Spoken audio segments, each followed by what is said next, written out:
नमस्कार दोस्तों, भारत न्यूज 24/7 में आप सभी का हार्दिक स्वागत है।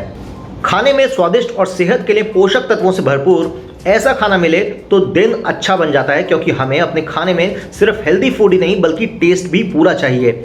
और सच मानिए तो हमारे देश में ऐसी बहुत सी सब्जियां हैं जो कई गुणों से भरपूर होती हैं, आसानी से बाजार में उपलब्ध भी होती हैं। हम एक ऐसी ही सुपर फूड वेजिटेबल यानी कि सहजन के बारे में आज हम आपको बता रहे हैं, जिसके फूल, पत्तियां और फल भी गजब का फायदेमंद माना जाता है। यहां तक कि इसको जवानी की सब्जी कहा जाता है। इसके लगातार सेवन से व्यक्ति हमेशा चुस्त दुरुस्त और जवान बना रहता है। प्रधानमंत्री नरेंद्र मोदी ने फिट इंडिया डायलॉग में सहजन का या फिर कहें कि ड्रम स्टिक के बारे में बताया था। आप भी अक्सर अपने घर में इस सब्जी को बनाते होंगे। ये कई औषधीय गुणों से युक्त होती हैं, जिसका इस्तेमाल सदियों से रोगों के इलाज में किया जाता है। एक्सपर्ट्स की माने तो सहजन के तने, पत्ते, छाल, फूल, फल और कई अन्य भागों का अलग अलग तरीकों से इस्तेमाल किया जा सकता है, क्योंकि सहजन का पेड़ जड़ से लेकर फल तक बहुत ही गुणकारी होता है। सहजन में anti fungal, anti viral, anti depressant और एंटी इन्फ्लेमेटरी गुण भी पाए जाते हैं। इसके अलावा सहजन कई तरह के खनिजों से भी भरपूर होता है। यह कैल्शियम का नॉन डेयरी स्रोत है। इसमें पोटेशियम, जस्ता, मैग्नीशियम, आयरन, तांबा, फास्फोरस जैसे कई पोषक तत्व भी शामिल होते हैं, जो हमारे शरीर को न केवल फिट रखता है बल्कि सही विकास में भी सहायक होता है।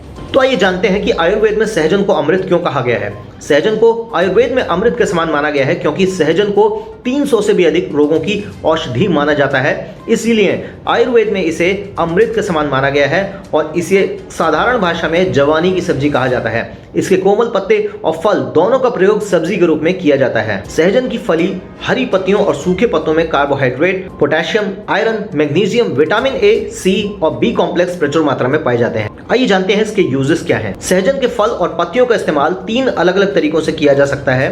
पत्तियों को कच्चा, पाउडर या जूस के रूप में सेवन किया जा सकता है। सहजन की पत्तियों को पानी में उबालकर इसे शहद और नींबू मिलाकर भी पिया जा सकता है। सहजन का इस्तेमाल सूप और करी में भी हो सकता है। यहाँ तक कि आपने सहजन को साउथ इंडियन डिश सांबर में भी खाया होगा। नियमित 1 चम्मच या लगभग 2 ग्राम सहजन की खुराक लेनी चाहिए। रोगियों को सही खुराक जानने के लिए डॉक्टर से सलाह लेनी चाहिए। औषधीय गुणों से भरपूर सहजन ब्लड शुगर के लेवल को भी कंट्रोल करता है। डायबिटीज रोगियों को नियमित इसका सेवन करना चाहिए। ये अलग अलग प्रदेशों में अलग अलग नाम से जाना जाता है। कहीं इसे सहजन, कहीं मोरिंगा, कहीं सूरजन की फली तो मुनगा भी बोला जाता है। इसकी पत्तियों में विटामिन सी होता है। इसका सेवन बीपी कम करने वाला माना जाता है। यहाँ तक कि वजन घटाने में भी सहजन बेहद सहायक होता है और आपको हमेशा युवा बनाने में भी ये बहुत हेल्पफुल है। साउथ इंडियन फैमिलीज में सहजन का प्रयोग बहुत ज़्यादा होता है।